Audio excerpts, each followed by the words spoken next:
Kopřivová. Připraví se Hana Šebestová, Tereza Krejčí a pomalu se může připravovat plemeno Sheltie Medium.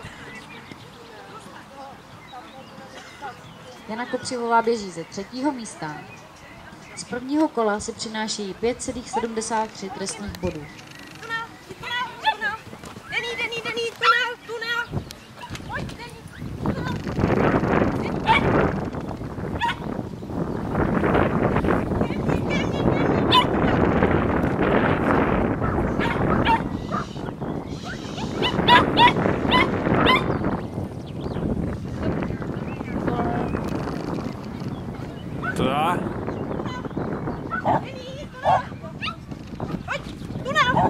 A běž!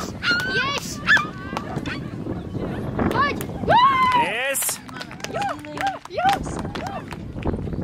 36,26, byl to další čistý běh.